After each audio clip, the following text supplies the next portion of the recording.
maxamuud cabdulaahi maxamed oo ka mid ah odayaasha gobolka Nugaal oo la hadlay warbaahinta Daljir ayaa sheegay in Soomaaliland ay duulaan qaawan ku hayso deegaanada iyo dadka Puntland isagoo sheegay in dawladda Puntland ay diyaar u tahay inay difaacayso dalka waxaana uu shacabka ku baraarujiyay inay garab istaagaan dawladda cusub.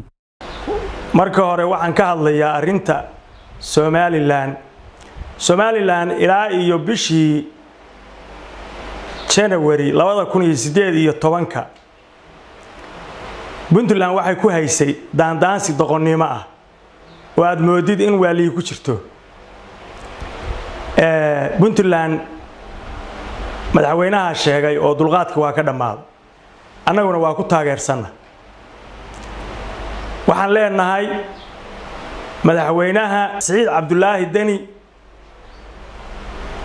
arinta uu ka hadlay waa in shacabka reer Puntland waa inuu taageeraa shacabku hurdada uu ku jiro waa inuu ka kaca dawladda maanta uu hogaaminayo Saciid Cabdulaahi Dani waa dawlad firfircoon waa dawlad shaqaynaysa waa dawlad ka fakaraysa jiritaanka iyo xuduudaha Puntland shacabku haduusan taageerinna shacabku waa u doqonnimo waa in shacabku taageeraa dawladda waxaan leenahay madaxweyne waa ku garab taaganahay hil iyo hooba waa kula dhinac taaganahay sida aad shaqada u bilowday oo wanaagsan oo aanu u bogsanahay waa ku garab taaganahay garabkaaga Allah galo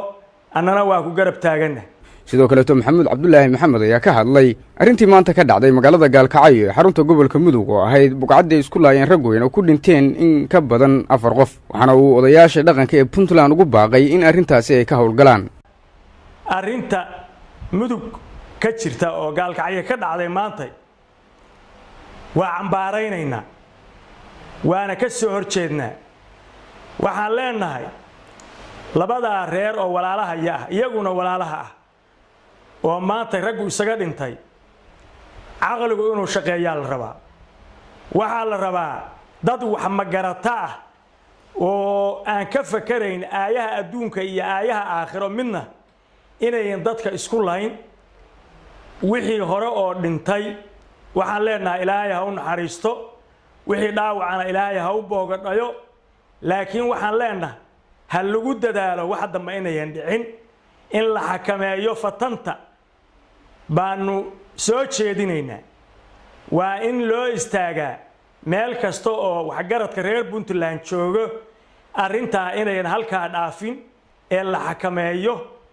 dadkii arinta ka dambeeyana waa in sharciga la hor keenaa muddadii ugu dambeysay ee deegaanada Puntland laga hadalhayay ciidamada Soomaaliland oo soo galay deegaanada ka tirsan Puntland Maxamed Xasan warbaahinta Daljir Garowe.